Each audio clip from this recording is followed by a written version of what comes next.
Good afternoon, students. Let's continue the chapter The Rise of Nationalism in Europe. And our today's topic is the aristocracy and the new middle class. कल हमने देखा था कि किस तरह से नए नए ग्रुप्स बने, किस तरीके से नेपोलियन कोड का यूज किया गया। और एक स्टार्टिंग जो हमने देखी थी कि उसमें अलग अलग जो नेशन के लोग हैं हम उनको किस तरीके से आइडेंटिफाई कर पाते हैं, उनके झंडे के आधार पर, उनके फ्लैग के आधार पर, उनका जो ड्रेस कोड रहता है उसके आधार पर हम उनको पहचान पाते हैं। So let's continue. The aristocracy was the dominant class on the continent politically and socially. अगर हम बात करें तो जो एक समाज था वो दो वर्ग में बटा हुआ था। एक थे थोड़े से अपर क्लास जिन्हें एरिस्टोक्रेसी कैटेगरी में हम रख सकते हैं, और दूसरे तो मिडिल क्लास है जिनके बारे में हम बाद में पढ़ेंगे। तो जो एरिस्टोक्रेसी थे वो एक डोमिनेंट क्लास मानी जाती थी, चाहे हम पॉलिटिकली बेसिस पे बात करें, चाहे हम सामाजिक रूप से बात करें, या हम राजनीतिक स्तर पर बात करें, एक डोमिनेंट क्लास की कैटेगरी में आती थी। The majority of the population was made up of the peasantry. यहाँ पर जो रहने वाली अधिकांश जनसंख्या थी वो पीजेंट्री मतलब जो किसान तबका था उसके अंतर्गत आती थी। Industrialization began in England in the second half of the 18th century. New social groups came into being, a working class population and middle classes made up of industrialists, businessmen, professionals. अगर हम बात करें कि जिस तरीके से industrialisation की शुरुआत हुई यूरोप में, इंग्लैंड में, तो वहां पर हमें एक दूसरा वर्ग, दूसरी कैटेगरी देखने को मिली। जैसा कि मैंने आपको अभी बताया कि फर्स्ट तो जो थी वो एरिस्टोक्रेसी थी, और सेकंड जो थी जब 18th सेंचुरी में इंडस्ट्रियलाइजेशन की शुरुआत हुई तो कुछ न्यू सोशल ग्रुप्स वहां पर हमें दिखाई दिए, कुछ नए सामाजिक संगठनों की संरचना हुई जिसमें वर्किंग क्लास लोग थे, जिसमें आमतौर पर जो काम करने वाले लोग हैं साधारणतः वो उसमें कैटेगरी में आ रहे थे। और मिडिल क्लास जो बना था वो मुख्यतः किन लोगों से मिलकर बना था? इंडस्ट्रीज जो छोटे छोटे उद्योग धंधे स्थापित किए थे, बिजनेसमैन, व्यापारी, और प्रोफेशनल्स जिनके छोटे छोटे व्यापार थे, इन सब से मिलकर जो है मिडिल क्लास ग्रुप बना था। The next one is what did the liberal nationalism stand for. एक वर्ड आप जब आप इस चैप्टर को पढ़ेंगे तो आप लिबरलिज्म करके एक वर्ड इसमें बहुत बार आपको पढ़ने में आएगा।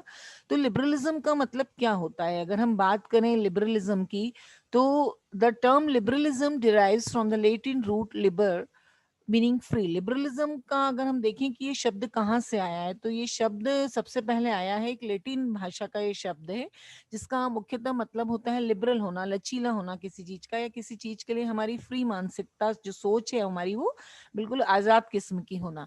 The right to vote and to get elected was granted exclusively to property owning men. उस समय जो अगर हम बात करते हैं कि राइट टू वोट जो था, कि वोट डालने का जो अधिकार था वो किनको था? ऐसे लोगों के पास जिनके पास बहुत ज्यादा प्रॉपर्टी हो, मतलब लैंडलॉर्ड हो, इस तरीके के लोग वोट डाल सकते थे। Men without property and all womens were excluded from the political rights. ऐसे लोग जिनके पास खुद की ऑन प्रॉपर्टी नहीं थी, और अगर हम वुमेन्स की बात करें तो जो वुमेन्स थी वो भी, उनको भी इस तरीके के जो है राजनीतिक अधिकार मिले हुए नहीं थे। In 1834, a customs union of the Zollverein was formed in the initiative of Prussia and joined by the most of the German state. अगर हम 1834 की बात करें तो एक संगठन बना जिसे हम जोल्वेरियन के नाम से जानते हैं, जिसने प्रूसिया से इसकी शुरुआत हुई, और joined by the most of the German state, और बहुत सारे जो जर्मन स्टेट्स हैं उन्होंने इसको ज्वाइन कर लिया। The union abolished tariff barriers and reduced the number of currencies from over 30 to 2। अगर हम बात करें कि जब ये ग्रुप बना, जब जोल्वेरियन एक ऑर्गेनाइजेशन की हम बात करें, ये जब आया तो इसमें हम देखेंगे कई सारे जो बैरियर्स लगे हुए थे जिन्हें हम टैरिफ बैरियर्स के नाम से जानते हैं, मतलब एक टैक्स के रूप में ही इसको माना जाता है, तो वो धीरे धीरे कम होने लग गए क्योंकि पहले बहुत ज्यादा थे। और number of currencies from over 32, और अगर हम करेंसी की बात करें तो इसको भी 2 से 3 तिहाई तक कम कर दिया गया, ताकि आगे चल के जो है नेटवर्क है किसी भी चीज का वो बहुत इजीली जो है कंटिन्यूएशन में बना रहे। A new conservatism after 1815। 1815 के बाद में एक नया कंजर्वेटिज्म देखने को मिला, एक नया रूढ़िवादी कंजर्वेटिव। आपको पता है कंजर्वेटिव का मतलब होता है ऐसे लोग जो पर्टिकुलर बहुत ज्यादा परंपरा और रीति रिवाजों में विश्वास रखते हैं। तो इन 1815 European government were driven by a spirit of conservatism. 1815 में जो यूरोप में गवर्नमेंट बनी उसका मुख्य उद्देश्य था कि जो रूढ़िवादी चीजें चली आ रही हैं उन्हीं के आधार पर वो गवर्नमेंट बनी। Conservatives believed in the monarch and the church social hierarchies property and their family should be preserved।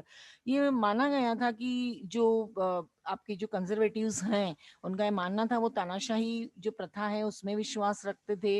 इसके अलावा अगर हम बात करें कि जो प्रॉपर्टी में उनका मानना था कि जो एक चला आ रहा है, एक सिस्टम चला आ रहा है कि एक राजा मरेगा तो उसके बाद उसी के वंश वाले इस सिंहासन पर बैठेंगे। And family should be preserved, और मतलब एक राजशाही जो चला आ रहा है, चर्च को मानने वाले, सामाजिक परंपराओं को मानने वाले, ऐसे लोग उसमें ज्यादा थे।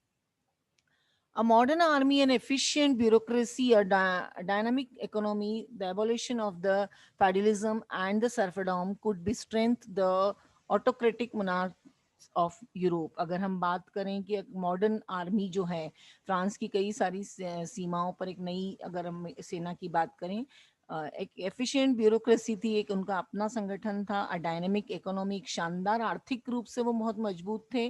The abolition of the federalism, federalism जो था उसका कहीं ना कहीं अंत हो गया था। एंड सर्फडम जो है वो भी खत्म हो गया था। And could strain the autocratic monarchy monarchy of Europe, और कहीं ना कहीं मोनार्क सिस्टम जो था वो ऑटोक्रेटिक रूप में हमें देखने को मिला। In 1815, representative of the European powers, Britain, Russia, Prussia, and Austria met in the Vienna to draw up a settlement for the Europe। 1815 में वियना की संधि जो हम पढ़ते आ रहे हैं, सुना भी है हमने, इसमें बहुत सारे देश जो हैं वो शामिल हुए। इसमें आप देखेंगे ब्रिटेन था, रशिया था, प्रूसिया था और ऑस्ट्रेलिया था, ये वियना में मिले और उन्होंने सोचा कि हमें एकजुट होकर काम करना चाहिए।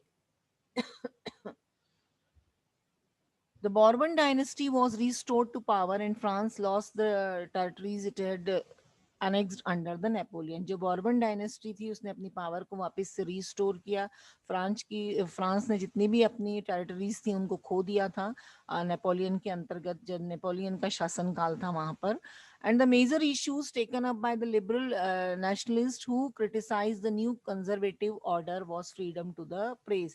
जो मेजर इशू हमें देखने को मिलते हैं लिबरल नेशनलिस्ट के बीच में कि who criticise the new conservative order, कि अब जो है जो नए ऑर्डर जो आएंगे कंजर्वेटिव चीजों को लेकर उनको कौन क्रिटिसाइज करेगा।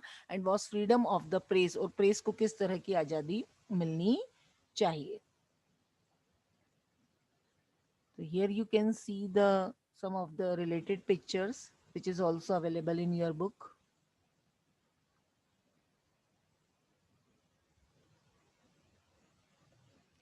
The revolutionaries।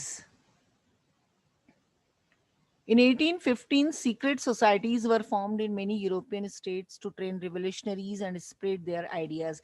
अगर हम बात करें 1815 की तो बहुत सारे छोटे छोटे संगठन जो हैं वो फॉर्म्ड हुए और उन्होंने बहुत सीक्रेटली जो थे क्रांतिकारी उनको ट्रेन करना शुरू कर दिया।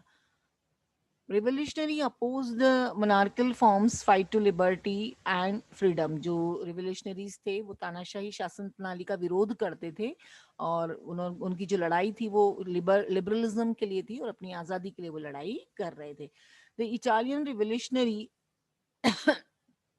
Giuseppe Mazzami, born in the Giona in 1807, founded two more underground society, first young Italy in the Marseilles.